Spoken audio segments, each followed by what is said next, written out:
Welcome back my dear students. હું મહેન્દ્ર દોડિયા મારી ચેનલમાં એકવાર ફરી આપનું સ્વાગત કરું છું.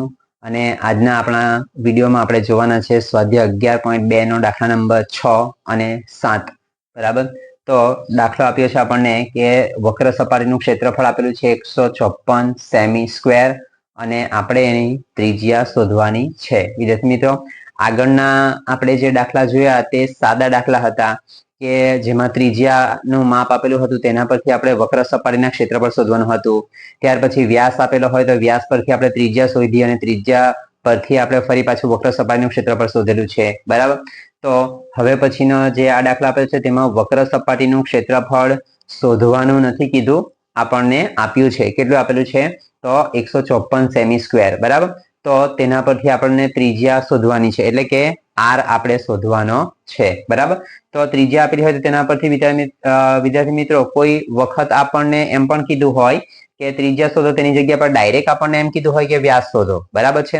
તો વ્યાસ આપણને ક્યારે મળતો હોય? જ્યારે આપણને ત્રિજ્યા મળતી હોય ત્યારે. ત્રિજ્યા મળતી હોય તો વ્યાસ એનો ડબલ થતો હોય. બરાબર. એટલે કોઈ વખત ત્રિજ્યા શોધવાની છે એમ કીધું હોય, એની જગ્યા પર કોઈ વખત એવું પણ આપેલું હોય કે વ્યાસ શોધો. બરાબર. તો આપણે પહેલા ત્રિજ્યા શોધવી પડે. બરાબર છે. તો દાખલામાં જોઈશું તો વક્ર સપાટીનું ક્ષેત્રફળ આપણને આપ્યું છે કે વક્ર સપાટીનું ક્ષેત્રફળ બરાબર આપ્યું છે આપણને કેટલું? તો 154 સેમી સ્ક્વેર. બરાબર. તો આપણે લખીશું આ રીતે કે ગોળાની વક્ર સપાટીનું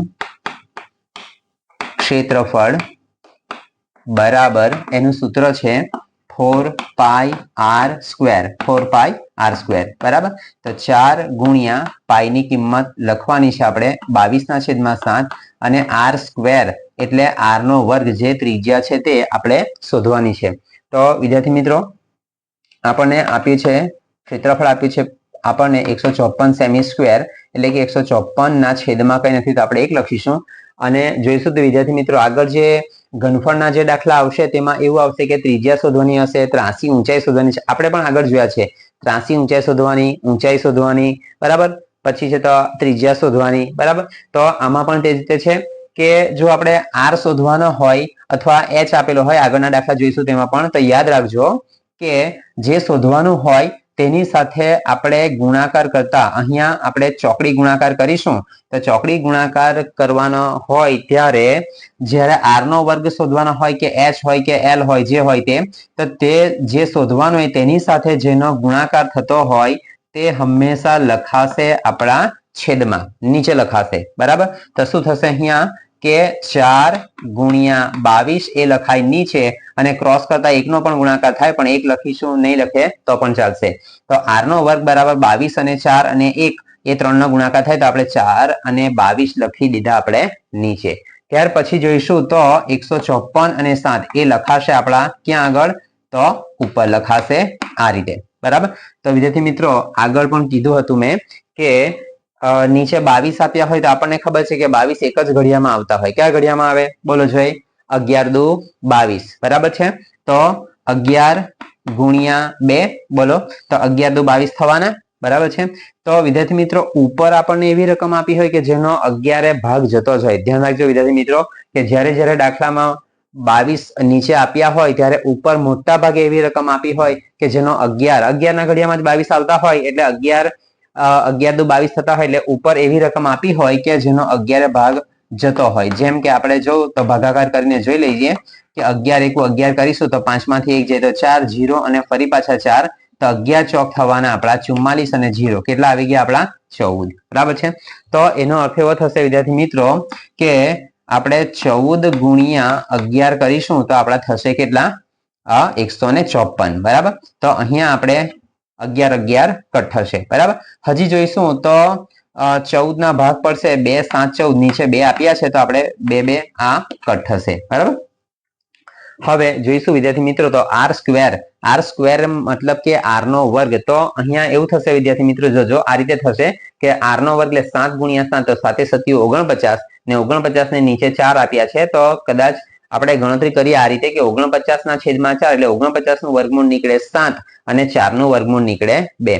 જો વિદ્યાર્થી મિત્રો એ રીતે ના કરવું હોય તો આપણે આ રીતે પણ કરી શકીએ કે r નો વર્ગ બરાબર 2 વખત 7 આપેલા છે તો નીચે 4 ના પણ ભાગ પાડીશું કે 2 વખત 2 2 આ રીતે એટલે 2 2 4. તો આ રીતે થશે કે r નો વર્ગ બરાબર 2 વખત 7 અને 2 વખત 2 માટે ત્રિજ્યા r જોજો ત્રિજ્યા કૌંસમાં r બરાબર શું થશે તો r આપણે એક જ વખત લખીએ તો 7 પણ એક જ વખત લખવાનો તો શું થશે ઉપર 7 એકવાર લખીશું અને નીચે 2 એકવાર લખીશું બરાબર એટલે 7/2 સેમી એવો આપણો જવાબ આવશે વિદ્યાર્થી મિત્રો બરાબર છે. તો વિદ્યાર્થી મિત્રો આ જે દાખલા નંબર 6 છે તે અહીંયા આપણો પૂરો થાય છે વિદ્યાર્થી મિત્રો ખૂબ જ સરળ દાખલો છે બરાબર. આગળ પાછો આપણે એક દાખલો જોઈશું. તો આગળ દાખલા નંબર 7 જોવાનો છે આપણે જોજો.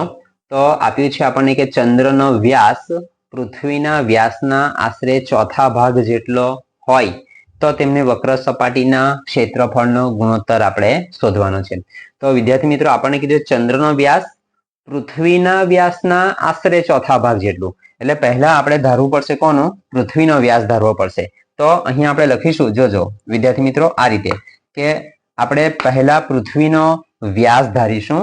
તો અહીંયા લખીશું આ કે ધારો કે પૃથ્વીનો વ્યાસ જોજો લખીશું પૃથ્વીનો વ્યાસ ધારો કે પૃથ્વીનો વ્યાસ d બરાબર પૃથ્વીનો વ્યાસ d છે અને ચંદ્રનો વ્યાસ કૌંસમાં લખીએ કેટલો ચોથા ભાગનો પૃથ્વીનો ચોથો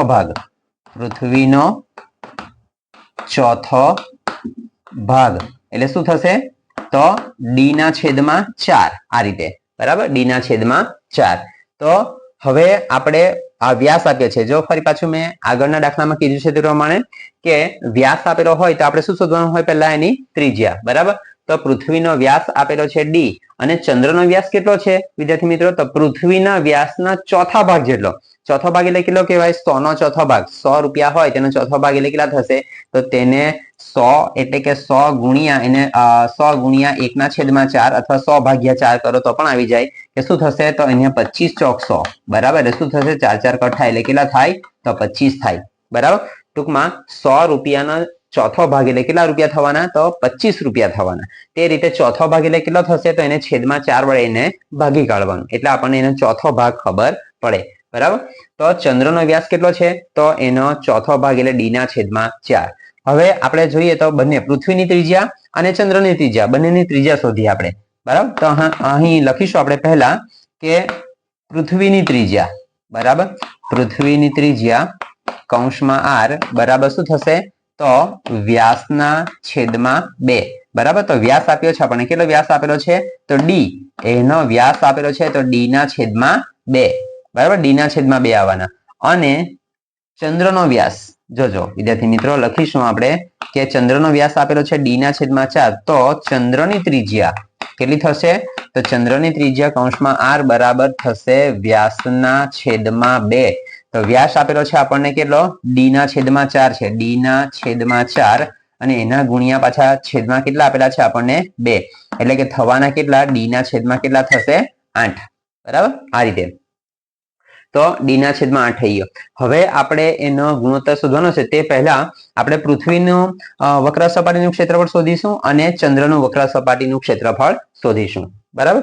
તો અહીંયા પહેલા લખીશું આપણે ચંદ્રનું આપેલ છે તો ચંદ્રનું પહેલા લખીએ તો પણ ચાલે પૃથ્વી ચંદ્ર જેનું લખીશું તેનું. તો પહેલા આપણે લખીશું પૃથ્વીની વક્ર સપાટીનું ક્ષેત્રફળ બરાબર. તો પૃથ્વીની વક્ર સપાટી નું ક્ષેત્રફળ બરાબર શું આવશે એનું સૂત્ર તો 4πr² બરાબર.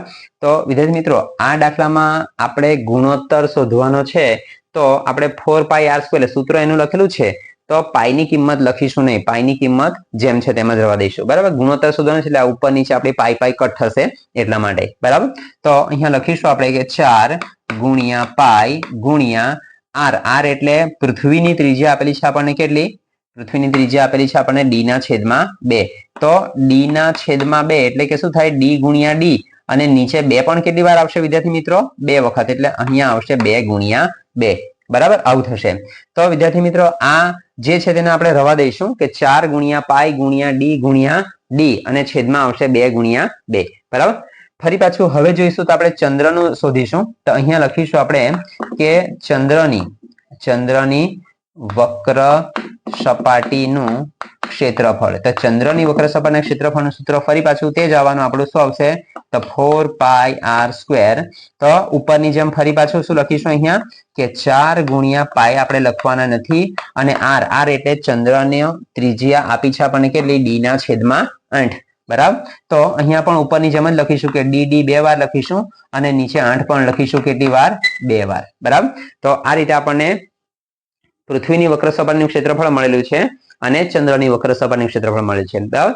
તો વિદ્યાર્થી મિત્રો જોજો, હવે આપણે ગુણોત્તર એનો શોધીશું. તો આ રીતે લખીશું કે ગુણોત્તર બરાબર ચંદ્રનું, પહેલા આપણને ચંદ્રનું આપ્યું છે તો ચંદ્રનું લખીશું આપણે કે ચંદ્રની વક્ર સપાટીનું ક્ષેત્રફળ બરાબર, અને છેદમાં પૃથ્વીનું લખીશું. તો પૃથ્વીની વક્ર સપાટીનું ક્ષેત્રફળ બરાબર. એટલે કે ચંદ્રનો જવાબ ઉપર લખીશું, પૃથ્વીનો જવાબ નીચે લખીશું. તો ચંદ્રનો જવાબ આપેલો છે આપણને કેટલો? તો 4. જોજો વિદ્યાર્થી મિત્રો, ધ્યાનથી જોજો કે 4 ગુણ્યા પાઈ ગુણ્યા d ગુણ્યા d, અને છેદમાં પાછા એના આવશે કેટલા? 8 ગુણ્યા 8, અને આખાના છેદમાં ફરી પાછું લખીશું. તો હવે પૃથ્વીની વક્ર સપાટીનું ક્ષેત્રફળ, તો પૃથ્વીનું આપેલું છે આપણને કેટલું? તો કે 4 ગુણ્યા પાઈ ગુણ્યા d ના છેદમાં આપેલા છે કેટલા આપણને? 2 ગુણ્યા 2. એટલે અહીંયા લખીશું 2 ગુણ્યા 2. બરાબર. હવે વિદ્યાર્થી મિત્રો જોઈશું તો આ રીતે થશે. જો કે આ ભાગાકારના આપણે ગુણાકાર કરીશું તો જો કેવી રીતે થશે તે આગળ જોઈએ. વિદ્યાર્થી મિત્રો, ભાગાકારના ગુણાકાર કરીશું તો થશે આ રીતે. જોજો કે 4 ગુણ્યા પાઈ ગુણ્યા d છેદમાં થશે આપણા કેટલા? તો કે 8 ગુણ્યા 8. અને આ જે ભાગાકાર આપેલો છે તો ભાગાકારના આપણે ગુણાકાર કરીશું, એટલે જે છેદમાં છે તે અંશમાં આવશે, અને અંશમાં હશે તે છેદમાં જશે. બરાબર. તો અહીંયા લખીશું આપણે 2 ગુણ્યા 2, અને છેદમાં આવશે આપણા કેટલા? તો 4 ગુણ્યા પાઈ ગુણ્યા d. તો વિદ્યાર્થી મિત્રો, હવે જે કટ થતું હશે તે આપણે કટ કરીશું. તો શું થશે અહીંયા કે આપણા d ને d ઉડી જશે, બીજા d ને d ઉડી જશે, પાઈ ને પાઈ પણ ઉડી જશે. બરાબર છે. તો હવે જોઈએ તો 2 અને 2 વધેલા છે તો 2 2 4. તો આ આપણા 2 2 4, અને આ 4 પણ અહીંયા કટ થશે. બરાબર. હજી જોઈશું તો અહીંયા 4 આપેલા છે, અહીંયા 8 આપેલા છે, તો 4 દુ 8 એવું કરીશું. તો આ 4 ને 4 પણ આપણા કટ થશે. તો વિદ્યાર્થી મિત્રો જોઈ લો કે ઉપર જે છે તે આપણા બધું કટ થઈ ગયું છે, અને નીચે વધ્યા છે આપણા કેટલા? 8 વધ્યા છે, અને બીજા વધેલા છે 2. બરાબર. તો ઉપર કઈ નથી વધ્યું એટલે ઉપર લખવાનું છે આપણે વિદ્યાર્થી મિત્રો કેટલા? 1 લખીશું, અને છેદમાં 8 અને 2 વધેલા છે તો 8 દુ થશે કેટલા? 16. બરાબર. તો 1 ના છેદમાં 16 એટલે એને જેમની રીતે લખીશું તો કેટલા થશે વિદ્યાર્થી મિત્રો? 1/16. બરાબર. તો વિદ્યાર્થી મિત્રો, અહીંયા ચંદ્ર અને પૃથ્વી અને એનો વક્ર સપાટીના ક્ષેત્રફળનો ગુણોત્તર આવ્યો છે આપણો કેટલો? તો 1/16. બરાબર. વિદ્યાર્થી મિત્રો, આ દાખલા નંબર 7 જે છે તે અહીંયા આપણો પૂરો થાય છે. તો હજી આપણે છેલ્લો એક દાખલો આગળ જોઈશું અને ચેપ્ટર પૂર્ણ કરીશું. તો વિદ્યાર્થી મિત્રો, દાખલા નંબર 8 આપેલો છે આપણને કે સ્ટીલના અર્ધગોળાકાર વાટકાની જાડાઈ આપેલી છે. આપણે સ્ટીલનો અર્ધગોળાકાર વાટકો દોરીએ તો વાટકો એટલે કેવી રીતે આવશે? અર્ધગોળાકાર એટલે આવી રીતે આવશે. બરાબર. આવી રીતે અર્ધગોળાકાર વાટકો આવશે, જેની વાટકાની જાડાઈ આપેલી છે. જાડાઈ એટલે અંદરથી બહારની જે જાડાઈ હોય ને તે જાડાઈ આપેલી છે 0.25 સેમી, અને કીધું છે વાટકાની અંદરની સપાટીની ત્રિજ્યા 5 સેમી આપેલ છે. અંદરની સપાટીની ત્રિજ્યા એટલે આ જે ત્રિજ્યા આપી છે એ ત્રિજ્યા આપી છે આપણને કેટલી? તો 5 સેમી. ત્રિજ્યા r બરાબર આપેલા છે આપણને કેટલા? તો 5 સેમી. બરાબર. તો 5 સેમી હોય તો વાટકાની બહારની સપાટીનું ક્ષેત્રફળ આપણે શોધવાનું છે. તો વિદ્યાર્થી મિત્રો, અંદરની ત્રિજ્યા આપેલી છે તો ત્રિજ્યા અને પેલી આપણને વાટકાની જાડાઈ આપેલી છે, તે બહારની ત્રિજ્યા શોધવા માટે એની સપાટીની ત્રિજ્યા અને એની જે જાડાઈ છે તે બંનેનો કરવો પડશે સરવાળો. તો આપણને બહારની સપાટીની ત્રિજ્યા ખબર પડશે. બરાબર. તો પહેલા આપણે એ લખીશું કે વાટકાની બહારની સપાટીની ત્રિજ્યા, બહારની સપાટીની ત્રિજ્યા બરાબર શું થશે? તો 0.25 પ્લસ પેલા 5 એટલે કેટલા થશે? 0.25 એટલે વિદ્યાર્થી મિત્રો થશે કેટલા? 5.25. 25 સેમી બરાબર। તો આ એની ત્રિજ્યા આર આપણને મળી છે, કેટલી મળેલ છે 5.25 સેમી। તો હવે અર્ધ ગોળાકાર વાટકાની બહારની સપાટીનું ક્ષેત્રફળ શોધીશું આપણે। તો લખીશું અહીંયા કે વાટકાની બહારની વક્ર સપાટીનું ક્ષેત્રફળ બરાબર આખા ગોળાનું હોય તો શું આવે 4πr² અને અર્ધ ગોળાનું હોય તો શું આવશે 2πr²। બરાબર। તો અહીંયા લખીશું આપણે 2πr² બરાબર, 2πr નો વર્ગ।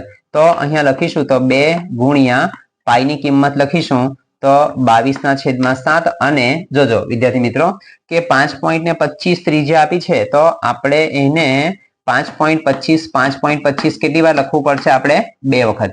5.25 2 વાર લખીશું તો પોઈન્ટ પછી 2 રકમ આપી છે એટલે આપણે એક પર કેટલા શૂન્ય ચડાવીશું 2 શૂન્ય, એટલે કે 100 ગુણ્યા 100 આવી રીતે લખીશું બરાબર।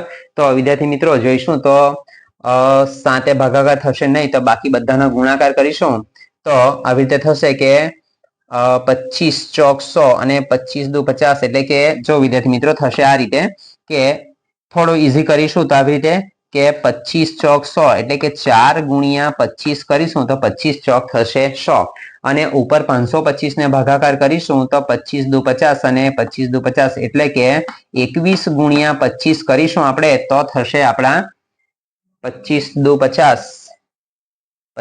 50 જો આ રીતે કે 525 ભાગ્યા આપણે 25 કરીશું તો 25 દુ 50 2 0 25 એટલે 25 એકુ 25 બરાબર કેટલા આવશે એટલે કે 25 ગુણ્યા 21 કરીશું તો આપણે થશે 525 બરાબર। તો વિદ્યાર્થી મિત્રો આ આપણા 25 અને 25 અહીંયા કટ થશે બરાબર। હજી જોઈશું તો 7 ના ઘડિયામાં 21 આવશે તો થશે 7 3 21 તો આપણા 7 ને 7 પણ કટ થશે બરાબર। હજી જોઈશું તો આ 100 ના ફરી પાછા ભાગ પાડીશું તો 25 ચોક 100 એવું કરીશું તો ઉપર ફરી પાછા આવશે 21 ગુણ્યા 25 તો આ 25 ને 25 પણ આપણા કટ થશે બરાબર। તો હજી જોઈશું આપણે તો 1 4 ના ભાગ પાડીશું કે 2 2 4 એમ કરીશું તો આ 1 2 ને 2 કટ થશે અને 22 ના ભાગ પાડીશું તો 11 દુ 22 તો આ 2 ને 2 પણ આપણા કટ થશે બરાબર। તો નીચે જો વિદ્યાર્થી મિત્રો કે નીચે આપણા વધેલા છે આપણા 4 વધ્યા છે અને ઉપર જોઈશું તો વધેલા છે આપણા 11, બીજામાં જોઈશું તો 3 અને ત્રીજામાં છે આપણા વધેલા કેટલા 21 તો 21 ગુણ્યા 3 એટલે થશે 21 તાલી 63 બરાબર। 21 તાલી 63 અને 63 ગુણ્યા 11 કરીશું તો 0 63 એકુ 63 ને ફરી પાછા 63 તો 3 ને 6 ને 3 9 ને 6 એટલે આવશે કેટલા વિદ્યાર્થી મિત્રો 693 બરાબર। તો અહીંયા લખીશું આપણે કે 693 ના છેદમાં આપણા વધેલા છે કેટલા છેલ્લા આપણા વધ્યા છે 4 બરાબર। તો જોજો વિદ્યાર્થી મિત્રો કે 693 ભાગ્યા 4 કરીશું તો 4 એકુ 4 6 માંથી 4 જાય તો થશે 2 પાછા ઉપરથી ઉતારે 9 તો થશે 4 7 28 9 માંથી 8 જાય તો 1 0 ફરી પાછા ઉપરથી ઉતારીએ 2 ફરી પાછા થશે તો 4 તાલી 12 13 માંથી 12 જાય તો રહેશે 1 બરાબર। ભાગ નહીં જાય તો અહીંયા પોઈન્ટ આવશે, અહીંયા પોઈન્ટ આવશે તો અહીં 0 આવશે ને અહીંયા પણ 0 આવશે તો થશે 4 દુ 8 10 માંથી 8 જાય તો 2 ફરી પાછા 0 0 તો થશે 4 5 20 એટલે આવશે કેટલા વિદ્યાર્થી મિત્રો આપણા 173.25 તો એનું ક્ષેત્રફળ આવ્યું છે આપણું 173.25 સેમી સ્ક્વેર 173.25 સેમી વર્ગ। તો વિદ્યાર્થી મિત્રો આ જે દાખલા નંબર 8 છે તે અહીંયા આપણો પૂરો થાય છે અને આ ચેપ્ટર પણ અહીંયા આપણું સ્વાધ્યાય 11 નું જે ચેપ્ટર છે પૃષ્ઠફળ અને ઘનફળ તે પણ અહીંયા આપણું પૂરું થાય છે। તો હવે પછી મળીશું આપણે નેક્સ્ટ વિડીયોમાં નવા ચેપ્ટર સાથે। ત્યાં સુધી વિડીયોને જોતા રહેજો, લાઈક શેર અને સબસ્ક્રાઇબ કરજો। Thank you.